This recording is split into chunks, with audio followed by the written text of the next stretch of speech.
Hello, YouTube.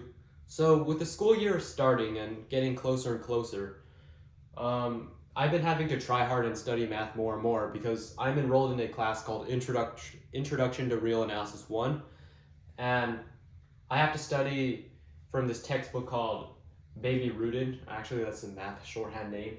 Um, the full name is Walter Rudin's Principles of Mathematical Analysis, and it's tough in my opinion. I have to work very hard to try to understand the basics of it. So, all right, let's just get to the proofs. So, this is chapter 4, question 2. If f is a continuous mapping between metric space x and metric space y, prove that the f of closure of E is a subset of the closure of f of E for every subset E of x. Okay, let's break this down. So, first of all, let's just say we have a let me draw this a little smaller. We have a metric space x, and this gets mapped from the function f to metric space y. Okay, so now let's say we have a subset E. Then this gets mapped to f of E. Cool. Okay, so what does this closure business mean? So closure basically means that it's, so for example, the closure of E, and closure is denoted by this dash on the top. That's basically equal to all points, E itself, the set itself, plus all of its limit points. So I'll just call it limit points. So what is the limit point? Well, let me give an example because I bet an example would be easier to understand than the actual explanation. So consider the set of rational numbers. So we know that 1, 1.4, 1.41, 1.414, and so on they're all decimals, and they all can be expressed as a fraction, a p over q. So these are all rational numbers. So you can probably guess that this is going to be the decimal points, the decimal expansions of square root of 2. We know the square root of 2 is not an element of the rationals because it can't be expressed as a p over q or a fraction. So you can have the decimal expansion get closer and closer and closer to square root of 2, but it'll never hit it. It just gets closer and closer. Just keep on adding more and more decimal points, but it'll never hit square root of 2. Okay?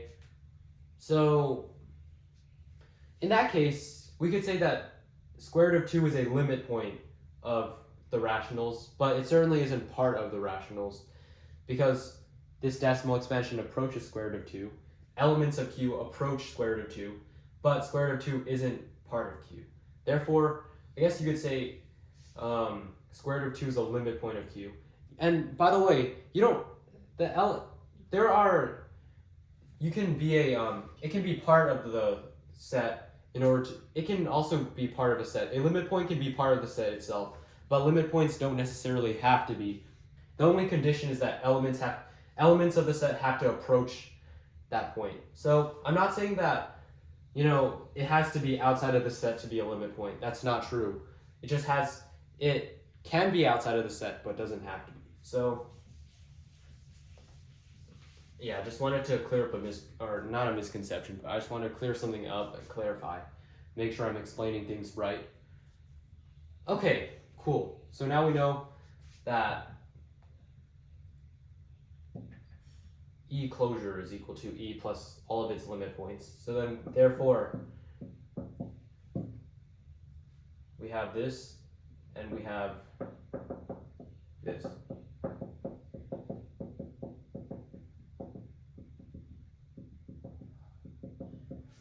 Okay, so we want to prove that this is a subset of this.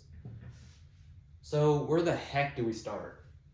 Well, I would like to say that when you're faced with a tough problem, one of the better ways to try to understand the problem and make progress is to express the statement that we're trying to prove in terms of something else. So another way of stating this is we want to show that for every element x in closure of E, that f of x is an element of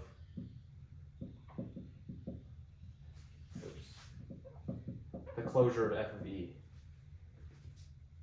This is a pretty logical statement. I'm sure you can understand why that is. That these two are logically equivalent. So, or not logically equivalent, that these two are equivalent statements. Okay, sure. So now what do we want to do? Well, remember how I said that a limit point, it doesn't have to be part of the set, but it can be. So we can consider two cases. So, okay, first of all, let x be a limit point. So x is a limit point. So, shit. Limit points can be part of the set E, but it doesn't have to be. So let's first consider the case that x is a element of E. Okay, so case 1, if x is an element of E, then f of x is an element of f of E. Pretty logical. Okay, so we know that a set is going to be a subset of its closure, right? Because a closure is the set itself plus its limit points or extra points. So there's going to be more points and more elements in a closure than its subset or the set itself. So we know this is true. So then we know that an element of a set is going to be an element of the set's superset. So we know f of x is an element of f of E, which is a subset of f of E closure. So then this would mean that f of x ultimately is an element of the closure of f of E. So this is case 1. Now let's move on to the harder case.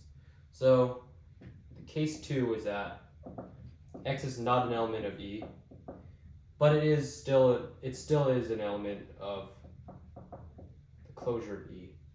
So this is a bit harder because now we know f of x is not an element of f of E. Okay, so where the heck do we move on from here? This is kind of tricky. So let me just, okay, using space efficiently is going to be tough. So let me just make sure to write this up here to remind us of what our ultimate aim is.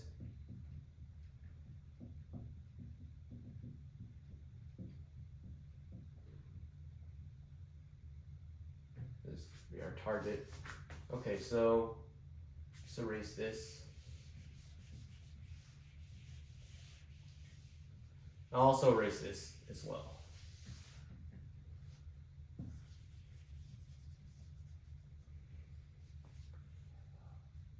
Okay, so consider the point f of x, which we already know to be a limit point.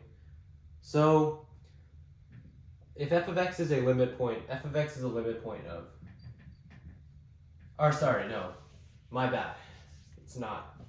Okay, so we know x is a limit point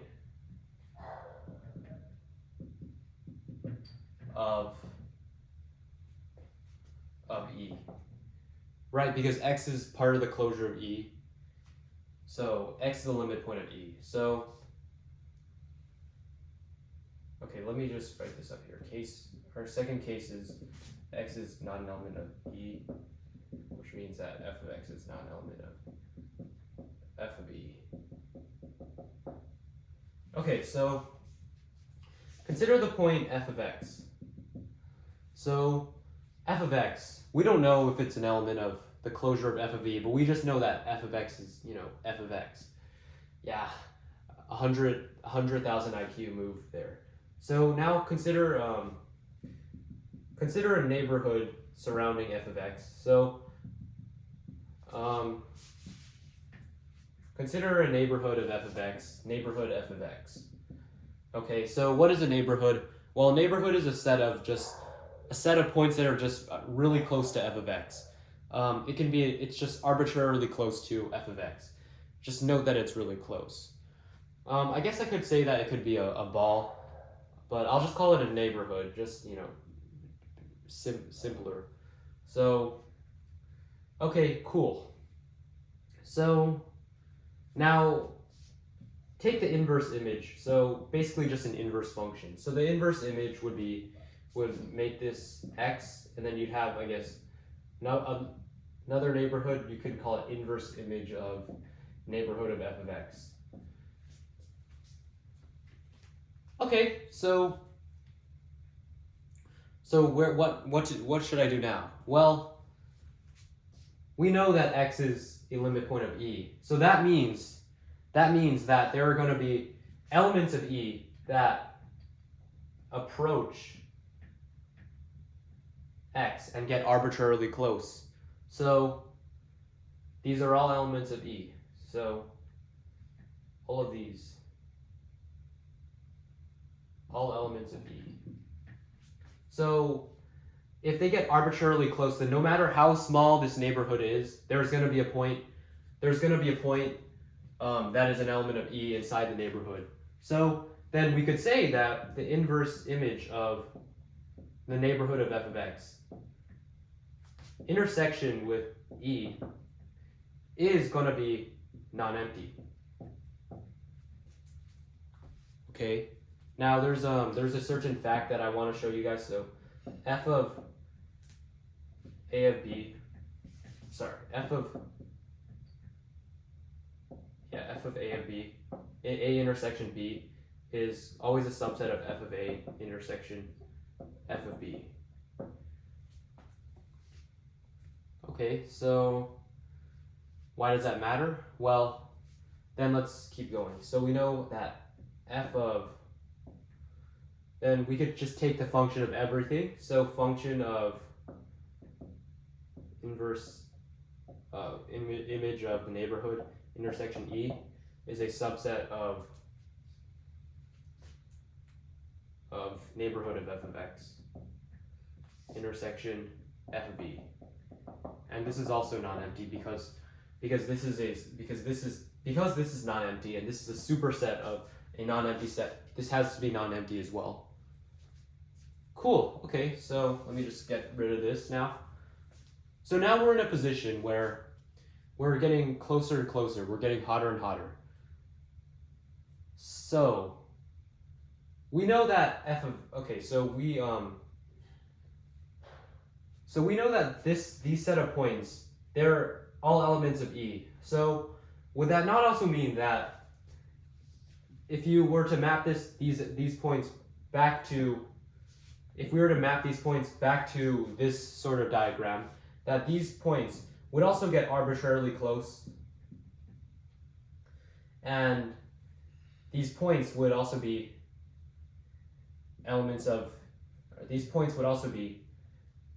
f of E. So these points that get arbitrarily close to f of x are also elements of f of E. So because that's the case, then we know that f of x is a limit point of f of E.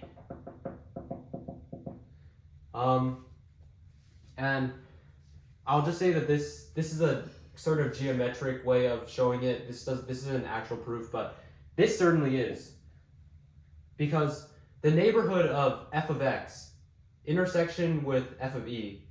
So because it's non-empty, and because of the fact that we know that there are points from here that get arbitrarily close to f of x that are elements of f of E, we know that these points approach f of x. So because of all that, we can show that f of x is a limit point of f of E. Because these, I guess I'll just call these x1, xn. I'll call these points x of n. So and I'll call these f of x of n, and we know that if we know x of n are all elements of E, and x of n approaches x, then f of x of n is an element of f of E, and f of x of n also approaches f of x. Okay, so